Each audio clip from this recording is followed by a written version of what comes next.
Oke, assalamualaikum warahmatullahi wabarakatuh. Selamat datang di channel Didik Nur Huda. Semoga para penonton saya dalam kondisi sehat walafiat dan selalu bersyukur dalam kondisi apapun. Dan jangan lupa jaga kesehatan dengan minum vitamin. Oke. Nah, dalam video kali ini saya ingin bercerita tentang program linear.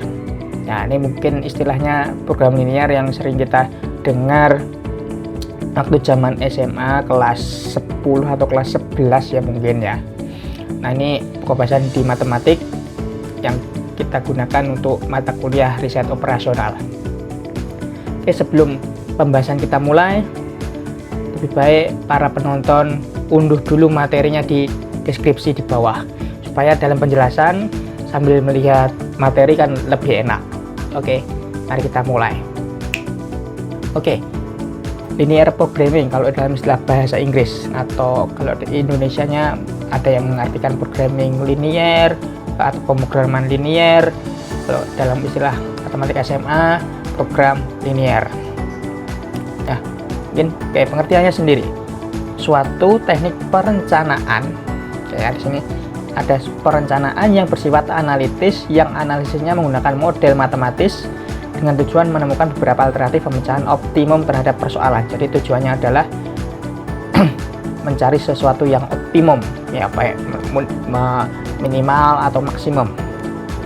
Ini adalah suatu teknik yang menggunakan model matematis. Prinsip: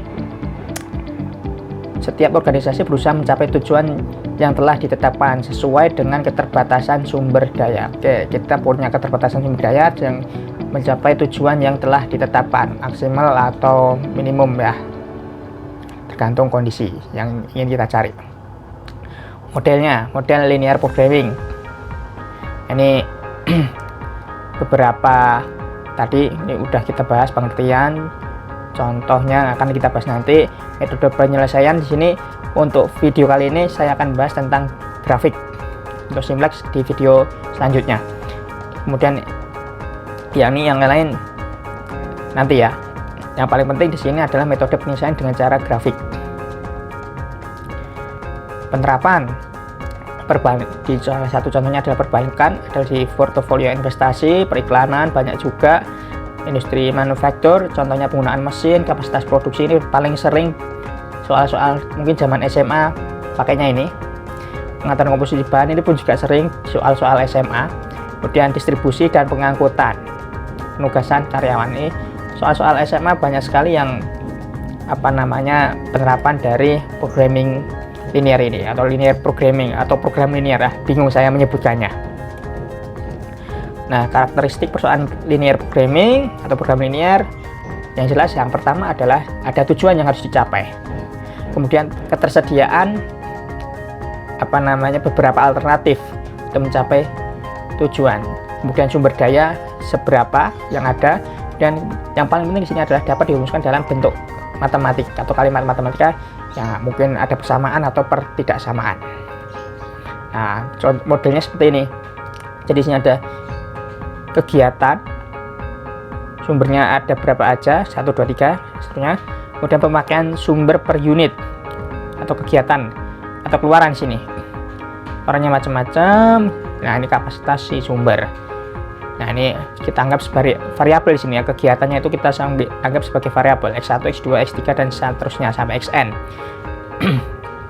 Dan ada pertambahan tiap unit ini tujuannya nanti. Nah, model matematis kita ada sebuah fungsi tujuan yang kita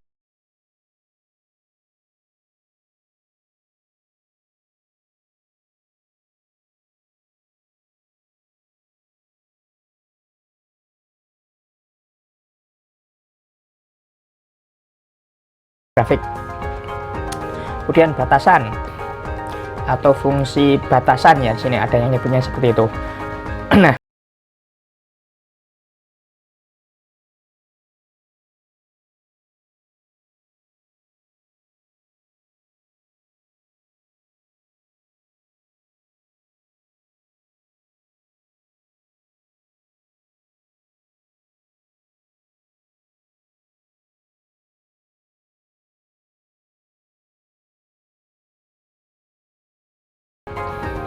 dan dia mesti harus lebih dari 0. Kemudian asumsi dasarnya dalam program linear, proportionality, naik turunnya nilai Z dan penggunaan sumber atau fasilitas yang tersedia akan berubah secara sebanding dengan perubahan tingkat kegiatan. Jadi tingkat kegiatannya naik, berarti keuntungannya atau Z-nya pun juga naik. Jadi berbanding, mungkin istilahnya berbanding lurus. Kemudian additivity, nilai tujuan tiap kegiatan tidak saling mempengaruhi, atau dalam linear programming dianggap bahwa kenaikan dari nilai tujuan atau Z yang diakibatkan oleh kenaikan suatu kegiatan dapat ditambahkan tanpa mempengaruhi bagian nilai Z yang diperoleh dari kegiatan lain. Nah, ini ibaratkan kalau kita bicara matematik di ruang vektor itu ada istilah bebas linear. Jadi tidak saling bergantung dengan yang lain kegiatannya, tapi akan menambah si nilai Z itu sendiri. Kemudian divisibility, output yang dihasilkan oleh setiap kegiatan dapat berubah bilangan rasional atau pecahan. Begitu pula dengan Z, bebas. Jadi secara umum bilangan real kan, kita secara umum di sini, tapi real yang positif. Semua parameter yang terdapat dalam model linear programming dapat diketahui dengan pasti, atau ini istilahnya deterministik. Jadi parameternya itu harus secara pasti, itu sudah kita ketahui.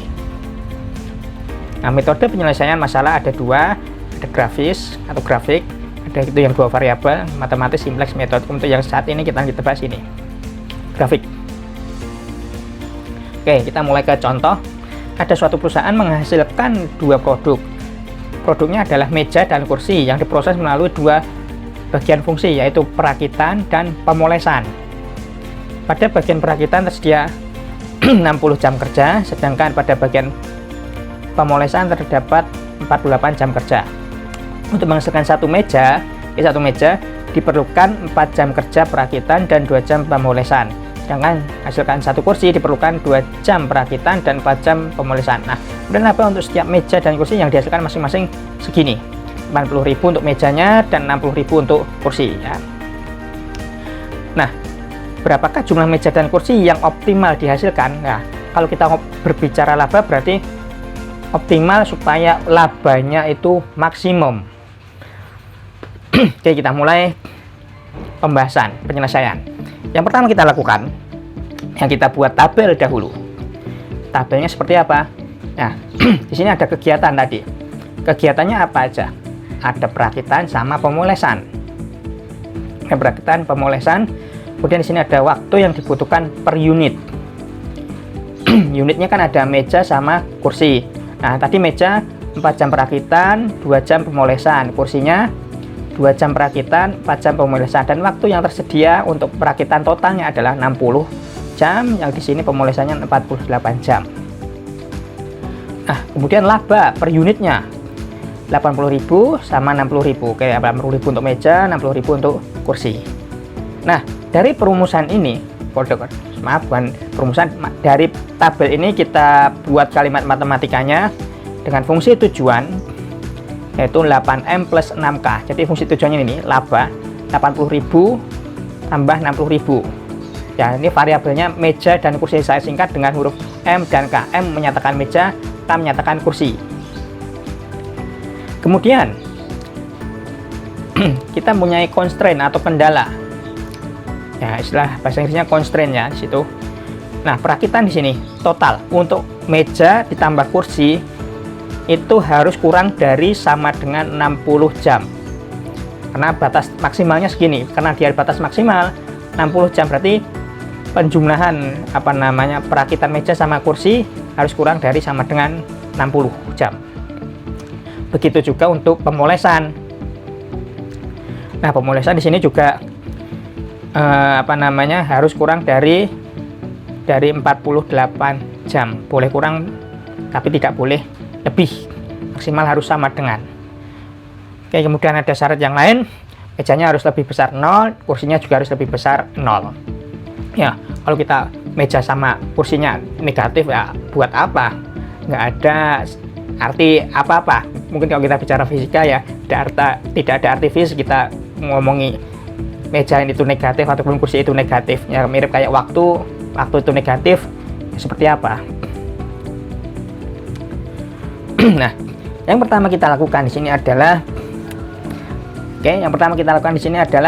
kita membuat grafiknya untuk masing-masing batasan itu. Kan di sini yang ada variabel 2 dalam penjumlahan itu ada dua tuh. Ada dua persamaan, dua pertidaksamaan. 4mk plus 2k kurang dari sama dengan 60 sama 2m plus 4k kurang dari 48. Yang kita buat tabel, kita buat tabel dahulu untuk menggambar. Minimal untuk menggambar grafik kita butuh yang namanya titiknya itu dua buah titik. Sini ada variabel m, variabel k. Mungkin ibaratkan di sini ini x, di sini y. Nah, x-nya itu adalah m, nih. Kemudian y-nya adalah k. Oke, kita mulai dari m sama dengan 0, k-nya itu adalah 30 ya. Masukkan aja m sama dengan 0. Tinggal kalian otak-atik sendiri ya. K-nya ketemu 30. Dan y-nya 0, k-nya 15. Begitu juga untuk yang ini. 2m plus 4k. M-nya ketika 0, k-nya 12, ketika m-nya k-nya sama dengan 0, m-nya 24. Kemudian kita buat ya kartesius, bidang kartesius, kita labeli 10, 20, 30 dan seterusnya kebutuhan kita. Kemudian kita gambar. Mungkin yang pertama dulu. Ingat ya, x, y, x-nya adalah kita mewakili m, kemudian y-nya k. Nah, situ 0,30 sama 15,0. Ya udah, kita gambar dua titik itu, kita hubungkan garis seperti ini. Begitu. Kemudian, nah, di sini ada syarat kurang dari sama dengan. Nah, ini artinya kita akan membatasi arsirannya. Arsirannya di mana kalau di sini kurang dari sama dengan 60? Ya, arsirannya adalah di sebelah kiri atau sebelah bawah. Di sebelah bawah garis. Ini kalau di sini kita bicara sini, ini artinya dia sebelah bawah garis. Kalau yang arah sana dia atas garis. Oke, itu yang pertama, garis yang pertama. Kemudian kita gambar lagi garis yang kedua, 0,112 sama 24,0. Ya udah, kita gambar titiknya dulu. Dua buah titik kita hubungkan dengan garis. Dia apa di situ pertidaksamanya kurang dari sama dengan. Ya udah, kita gambar juga kurang dari sama dengan, artinya dia di bawah. Nah, udah seperti itu. Nah, di sini ada daerah yang arsiran. Jangan lupa di sini juga akan ada m lebih besar 0 sama k lebih besar 0. Itu yang mana? Belum saya gambar yang ini. M lebih besar 0, karena M lebih besar 0 itu adalah ini, garis M lebih besar 0 berarti dia arahnya ke atas. Oke, saya gambar dahulu, belum saya gambar, mohon maaf. Ini. Oke, ini untuk yang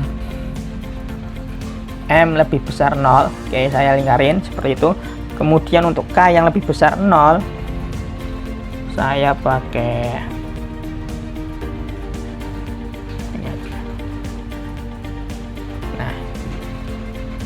oke, ini untuk yang K lebih besar 0, sehingga total yang kita arsir ya ada bagian 4 bagian arsiran. Itulah yang menjadi daerah supaya ya maksimum ataupun minimum atau nilai ekstrim, titik ekstrim, nilai ekstrim nyantar daerah sebagai penyelesaian di situ.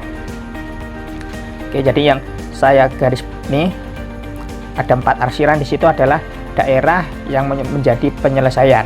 Nah, di sini ada beberapa titik. Yang pertama ada 0,12, kemudian ada 15,0, kemudian ada satu titik lagi, yaitu merupakan titik potong yang kita cari dengan menggunakan eliminasi, dan itu ketemunya di situ adalah 12,6 ya. Mungkin kalian baca sendiri di sini hasil eliminasinya. Itu adalah 12,6. Oke, nah ada 3 buah titik, inilah yang menjadi titik ekstrim.